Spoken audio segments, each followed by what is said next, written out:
Eh bien, nous retrouvons notre billet d'humeur avec Félix. Bonjour. Philippe, pardon. Félix, c'est un chat. Phoenix. Mais bon, c'est pas grave. Ok, c'est donc à moi. Oui. Allez, Eh ben, c'est parti. c'est parti. Ô rage, ô désespoir, ô vieillesse ennemie, n'ai-je donc tant vécu que pour cette infamie, et ne suis-je blanchi dans les travaux guerriers que pour voir en un jour flétrir tant de lauriers? Chers amis, comme vous l'avez déjà compris, cette chronique, et à la demande générale, va donc vous parler de la neige. Bah, Daniel, oui, la neige, je parle bien de neige. Oui. Neige dont tant vécu, ne suis-je blanchi, on a bien la neige et la blancheur en prime. Oui. Bon, alors... Je me dois de vous préciser que cette chronique prend part dans le cadre de ce qu'on appelle un billet d'humeur. Au fait, Daniel, c'est humeurs au pluriel ou c'est humeur au singulier? Parce que si c'est humeurs au pluriel, c'est pas très ragoûtant pour évoquer la neige. Mouchez-vous dans la poudreuse et vous verrez que ça manque un peu d'un tantinet de romantisme, vos humeurs. Surtout au réveil ou au petit déjeuner. Et si c'est singulier, j'avoue que vu l'heure à laquelle j'ai dû tomber du lit pour venir vous parler dans le poste, l'humeur est singulièrement mauvaise. Pourtant, la neige, c'est beau, c'est blanc, c'est immaculé. Toute cette étendue blanche, quel bien-être, quelle détente. Enfin dans la nature, parce qu'en ville, dès que ça commence à fondre, toute cette bouillasse. Mais parfois, ça énerve aussi. Il paraît que les enfants sont tout énervés quand ils sentent la neige. Donc la neige peut également altérer notre humeur. La neige ou ses à côté. Ça n'est pas pour me vanter, mais il m'arrive d'aller parfois passer quelques jours à la montagne pour y descendre quelques pentes. Nous partons généralement à 4. Ce qui représente donc 4 paires de skis, ce qui, multiplié par 2, tant il est vrai qu'il en faut 2 pour faire une paire, nous amène au nombre incontestable de 8 skis. Quel rapport, me direz-vous? Eh bien, au ski, le but est de descendre des pentes. Mais pour descendre ces pentes, il faut d'abord les remonter. Et croyez-moi, 8 skis comme remontant, c'est efficace. Pour d'autres descentes aussi d'ailleurs. Mais me direz-vous, où y a-t-il donc matière à mauvaise humeur? Eh bien voilà. Il se trouve que j'ai un certain penchant pour les engins à moteur, à condition qu'ils soient logés dans des véhicules que les moins de 30 ans ne peuvent pas connaître, voitures ou vieilles motos de trial par exemple. Or, on nous pond régulièrement tout un lot d'interdictions de rouler ici ou là.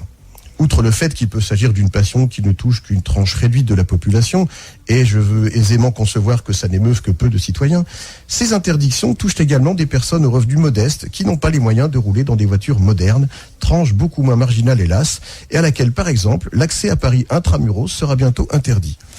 Et oui, voiture d'avant 1997, j'ai bien dit voiture et non pas automobiliste, du moins pour l'instant, vous ne pourrez plus rentrer dans la capitale.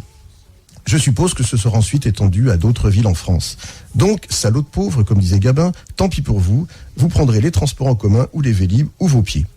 Tout ceci dans le but fort louable, il est vrai, de respecter et préserver notre environnement et celui de nos enfants et de leurs enfants, si Daesh le permet. Bon, je veux bien essayer de comprendre ces mesures pour l'amour de mes filles. Mais alors qu'on m'explique pourquoi on va lutter contre la pollution en interdisant à ces voitures, souvent diesel et donc archi-nocives par ailleurs, nous dit-on, d'entrer dans les grandes villes et que dans le même temps, on repasse le prix du gazole en dessous d'1 € le litre. Mais je m'égare dans la plaine alors que je vous parlais de montagne. Quel détour les amis. Mais bon, au prix du gazole. Donc, respecter l'environnement, tant visuel que respiratoire et auditif, je suppose, respecter cet écrin que constituent nos belles montagnes blanches en hiver et vertes en été, car la nature est bien faite. Soit. Alors pourquoi laisser construire dans ces montagnes des stations de sport d'hiver totalement laides qui dénaturent ces massifs? Bon, heureusement, il y a aussi des stations qui s'intègrent parfaitement dans le paysage, ne généralisons pas.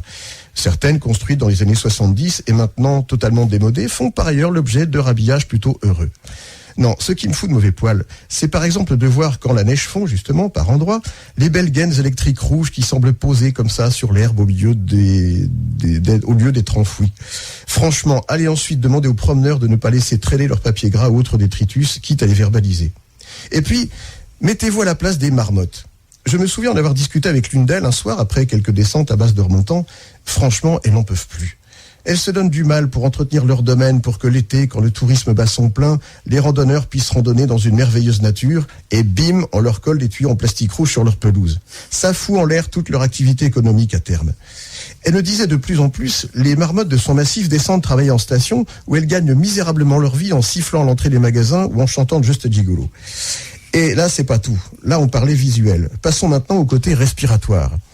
Pour entretenir les pistes de ski, il faut moult engins motorisés et munis de grosses chenilles, ainsi que des motoneiges qui servent également à récupérer et redescendre à la station les skieurs imprudents ou ayant eu la malchance de s'être fait emplafonner par un skieur imprudent.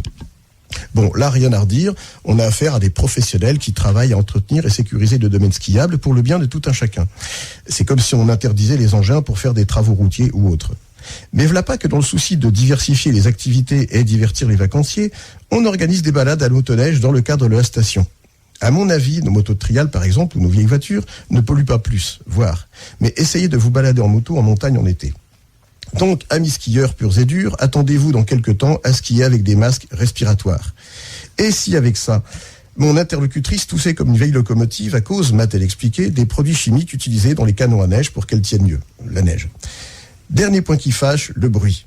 Ce qui est agréable au ski, c'est d'entendre le vent, le crissement des skis, le silence. Alors, quand vous passez en télésiège au-dessus d'une terrasse de resto avec musique et basse à donf, ça énerve, ça vous pète les tympans, avec des dommages irréversibles pour certains habitants de la montagne. À tel point que parfois, quand vous entendez ou croyez entendre le sifflement des marmottes, détrompez-vous. Ce que vous entendez, c'est leur sonotone. Et oui. En plus, j'aime autant vous dire que j'ai toujours peur après, en redescendant les pistes couvertes de neige, j'ai toujours peur de me faire emplafonner non pas par un imprudent, mais par un type qui aurait forcé sur le remontant pour mieux descendre. Comme quoi, en effet, la neige, parfois, ça peut énerver. C'est QFD, ce qu'il fallait descendre. D'aucuns vont me taxer de mauvaise foi dans ce billet de mauvaise humeur. Je répondrai qu'il y a rarement de mauvaise humeur sans mauvaise foi et réciproquement. Et j'avoue que la question que je me pose à l'instant, c'est « n'ai-je pas été trop long ?» Merci Philippe.